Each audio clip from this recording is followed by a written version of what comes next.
you.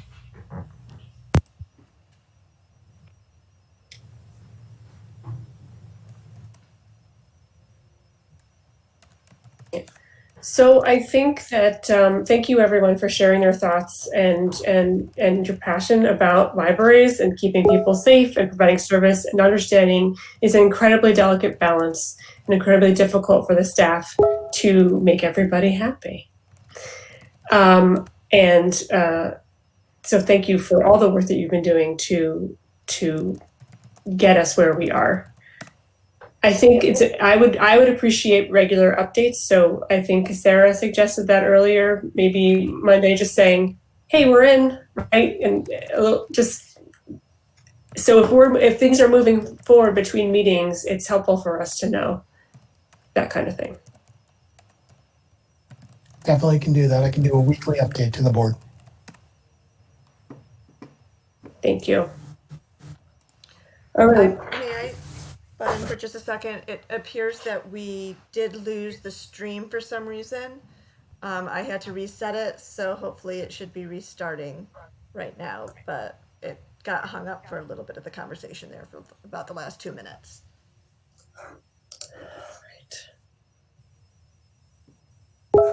And it appears to be back up, so we're all back up and running. Thanks so much, Melanie. All right, just resetting the agenda to see if the emergency policy is. All right, let's do July 3rd operations. So we're going to be closed on July 4th because we haven't been open on weekends yet. So we would like to give the staff to be in line with the contract July 3rd off. So the same amount of days off. I'm sure we can make an argument in the opposite direction. But I would say that it would be good to be closed on the 3rd since we were going to be closed on the 4th anyway. We should vote on that, right? Yes, we need a vote on that. I'll make a motion, Karen. Thanks, Sarah. Second, Jenna. Or Melanie. Alyssa, second. Melanie, we're going to do hand vote or hand raised vote. So if you want to go to grid, let me know when. We're good. Okay. Any discussion? The only one I can't see a hand on is Sarah. So just to inform you of that. Sarah Dallas. Any discussion on that? All right, all in favor? Aye. Aye. All right, hold them up until I. Okay, thanks everybody. All right, so emergency policy. Brenda, do you want me to talk about it, or would you like to talk about it? Yes, you can go ahead. Yeah. Okay. So, recognizing that we're going to need to change expectations for patrons and their behavior, we have now put in place, or we're asking to put in place. I can't find the policy. Let me just find this real quick. It's on the agenda item for the emergency plan under new business.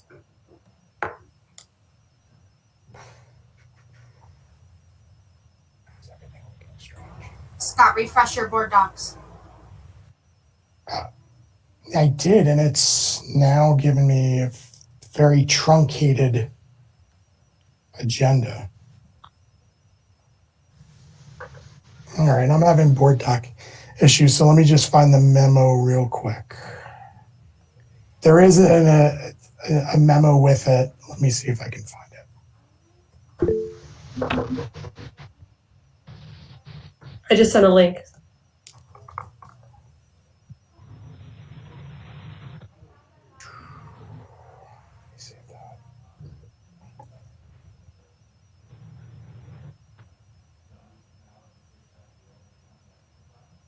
I am lost in PDF land. Okay. So the state of emergency policy, the purpose of the policy, and again, we're doing all this so that we don't have to redo this work sometime in the future. It recognizes that a state of emergency is declared at a local, state, or federal officials or an emergency action is deemed necessary by the library's board of trustees. The library's goal, so basically what it does is it overrides the following policies. Albany made creative lab, behavior, internet use, room use, service to children, group visits from schools, daycare, and other organizations, and tutoring policies. Basically, this gives us the ability, if the library for a reason or another has an emergency where there's a statewide emergency, that we can curtail those policies. So what we would be doing is creating rules like social distancing, needing to wear a mask, by appointment services, things like that, that are enforceable by our staff to protect them moving forward during an emergency. And the policy should be in there. Did the link work, Scott? The link.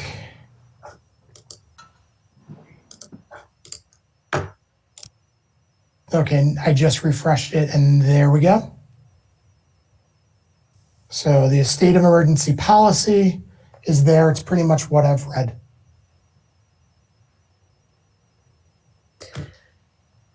So, Brenda, do you want to talk about, I don't know if there's so many things to talk about, that it was considered by P&G?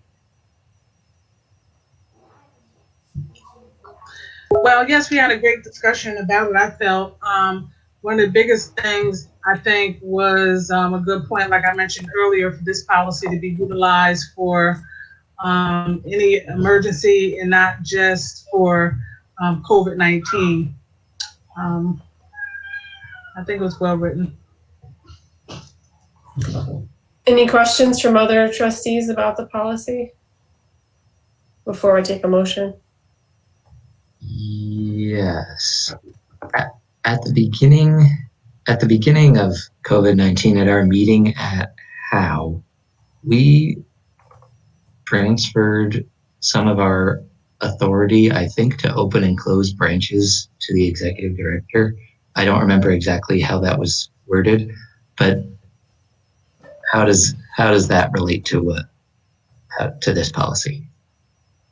It doesn't. Any closings is always a decision of the board. So the procedure that was voted on by the board, which was kind of a circuit breaker procedure, that's said and done.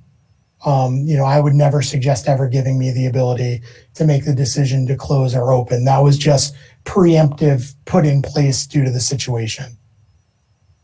So what would happen would be the same as snow. I mean, we've had this before. If we have a fire in the building, I call Karen and say, hey, we have to close the building. If there's a power outage in the area, typically we close down. It's a process in place, and then we make the board aware right away. So it's kind of the same idea. I have the ability to temporarily close due to an emergency, but I don't have the power to close, the way we close for COVID-19. So that would be the same. We would do the same process going forward. So to say that, we knew there was going to be an invasion from Canada, and we knew when that invasion was coming, I would go to the board with a memo in place saying if Canadian troops are in Saratoga, that would be the circuit breaker to close the libraries and send everybody home. And in this world right now, that actually sounds like a plausible situation. So, we would follow the same process every time, which would be, I would only go to the board if we knew something was coming and saying, here are the circuit breakers for us to close. Other than that, we have an emergency process in place where we temporarily close down because we can't operate. Okay, that sounds good. Thanks.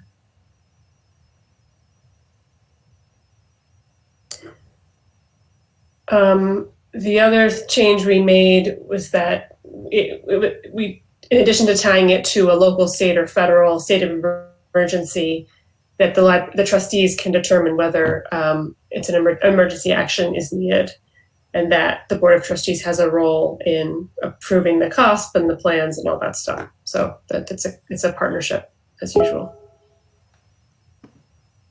I'll take a motion. Oh, I only need a second because it was recommended by the personnel at the P&G committee, policy and governance. So I'll take a second. Matthew, thank you. Any other questions or discussion? Okay. All in favor? Are we in grid, Melanie? Okay. All in favor, everyone raise except Sarah Dallas and say aye. And I'll say aye. Excellent. Okay, passes unanimously.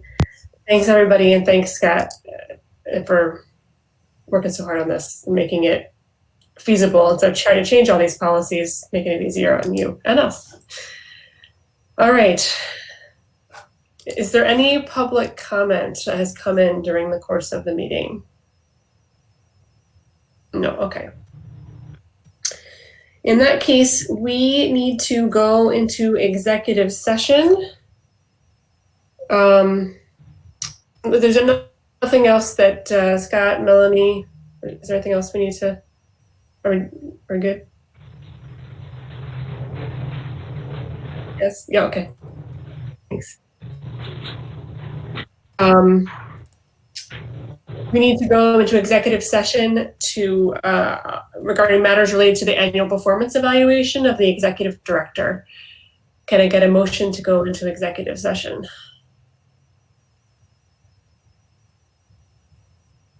So moved. Thank you, Jenna. And a second? Brenda, thank you. All in favor? And Sarah Dallas? Aye. Thank you. All right. Okay, So we're gonna, thank you so much. We're gonna stay right here. Melanie, Yeah. Stephanie, Rebecca, Adam, Scott, and Bob are gonna log out. And then we're gonna say, Yep, and I'm just going to, so this is on record with the recording. We're going to stop the recording. They're going into executive session. We will post notes on the description of this recording at the end of when they came out of executive session and when they ended the meeting. So thank you very much. Have a nice evening, and we will stop the recording and stream at this moment.